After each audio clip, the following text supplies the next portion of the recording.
I was speaking to a group of about 300 kids, ages 6 to 8, at a children's museum. And I brought with me a bag full of legs, similar to the kinds of things you see up here, and had them laid out on a table for the kids. And from my experience, kids are naturally curious about what they don't know or don't understand or is foreign to them. They only learn to be frightened of those differences when an adult influences them to behave that way and maybe censors that natural curiosity or reins in the question asking in the hopes of them being polite little kids. So, I just pictured a first grade teacher out in the lobby with these unruly kids saying, "Now, whatever you do, don't stare at her legs." When, of course, that's the point. That's why I was there. I wanted to invite them to look and explore. So I made a deal with the adults that the kids could come in without any adults for 2 minutes on their own. So the doors open, the kids descend on this table of legs, and they are poking and prodding, and they're wiggling toes, and they're trying to put their full weight on the sprinting leg to see what happens with that. And I said, "Kids, really quickly, I woke up this morning, I decided I wanted to be able to jump over a house. Nothing too big, 2 or 3 stories, but if you could think of any animal, any superhero, any cartoon character, anything you can dream up right now, what kind of legs would you build me?" And immediately, a voice shouted, "Kangaroo! No, no, no, it should be a frog. No, it should be Go-Go Gadget. No, no, no, it should be The Incredibles," and other things that I aren't familiar with. And then one 8-year-old said, "Hey, why wouldn't you want to fly, too?" And the whole room, including me, was like, "Yeah." And just like that, I went from being a woman that these kids would have been trained to see as disabled to somebody who had potential that their bodies didn't have yet, somebody that might even be super abled. It's interesting. So some of you actually saw me at TED 11 years ago, and there's been a lot of talk about how life-changing this conference is for both speakers and attendees, and I am no exception. TED literally was the launch pad to the next decade of my life's exploration. At the time, the legs I presented were groundbreaking in prosthetics. I had woven carbon fiber sprinting legs modeled after the hind leg of a cheetah, which you may have seen on stage yesterday, and also these very lifelike, intrinsically painted silicone legs. So at the time, it was my opportunity to put a call out to innovators outside the traditional medical prosthetic community to come bring their talent to the science and to the art of building legs, so that we can stop compartmentalizing form, function, and aesthetic and assigning them different values. Well, lucky for me, a lot of people answered that call. And the journey started, funny enough, with a TED conference attendee, Chi Perlman, who hopefully is in the audience somewhere today. She was the editor then of a magazine called ID, and she gave me a cover story.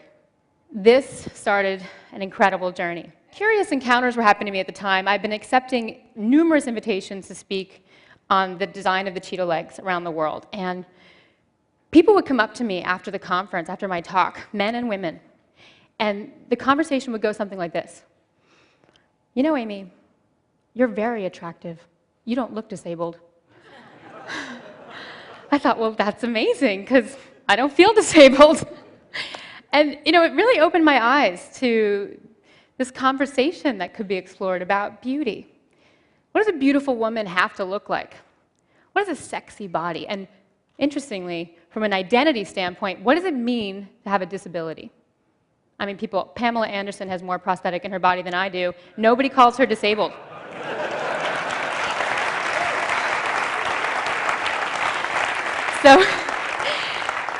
So this magazine, through the hands of graphic designer Peter Saville, went to fashion designer Alexander McQueen and photographer Nick Knight, who were also interested in exploring that conversation. So 3 months after TED, I found myself on a plane to London doing my first fashion shoot, which resulted in this cover, Fashion Able. 3 months after that, I did my first runway show for Alexander McQueen on a pair of hand-carved wooden legs made from solid ash. Nobody knew. Everyone thought they were wooden boots. Actually, I have them on stage with me. Grapevines, magnolias, truly stunning. Poetry matters. Poetry is what elevates the banal and neglected object to a realm of art. It can transform the thing that might have made people fearful into something that invites them to look and look a little longer and maybe even understand. I learned this firsthand with my next adventure, the artist Matthew Barney, in his film opus called The Cremaster Cycle. This is where it really hit home for me, that my legs could be wearable sculpture. And even at this point, I started to move away from the need to replicate humanness as the only aesthetic ideal. So we made what people lovingly refer to as glass legs, even though they're actually optically clear polyurethane, aka bowling ball material, heavy.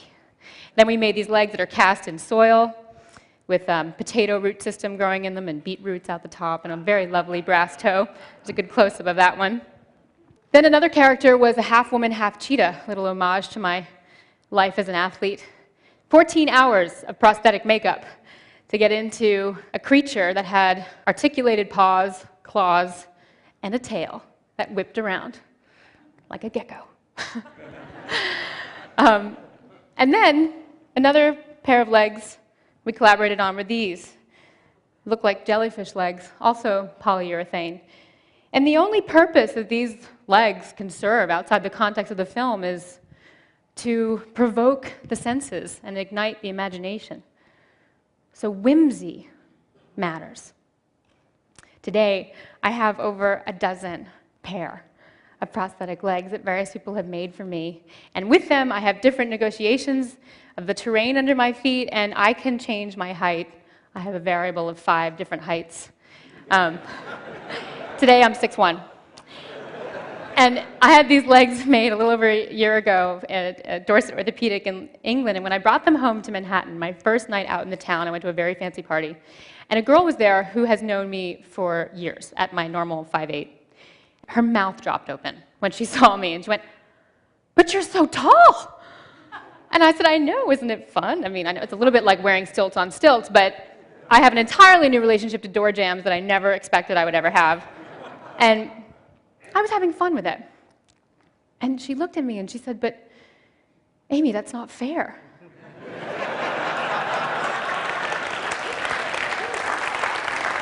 And the incredible thing was, she really meant it.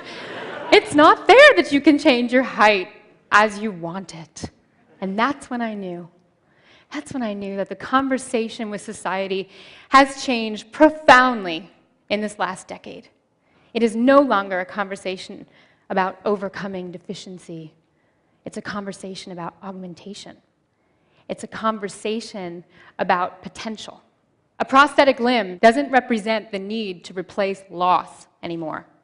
It can stand as a symbol that the wearer has the power to create whatever it is that they want to create in that space. So people that society once considered to be disabled can now become the architects of their own identities and indeed continue to change those identities by designing their bodies from a place of empowerment. And what is exciting to me so much right now is that by combining cutting-edge technology, robotics, bionics, with the age-old poetry, we are moving closer to understanding our collective humanity. I think that if we want to discover the full potential in our humanity, we need to celebrate those heartbreaking strengths and those glorious disabilities that we all have. I think of Shakespeare's Shylock. "If you prick us, do we not bleed? And if you tickle us, do we not laugh?" It is our humanity and all the potential within it that makes us beautiful. Thank you.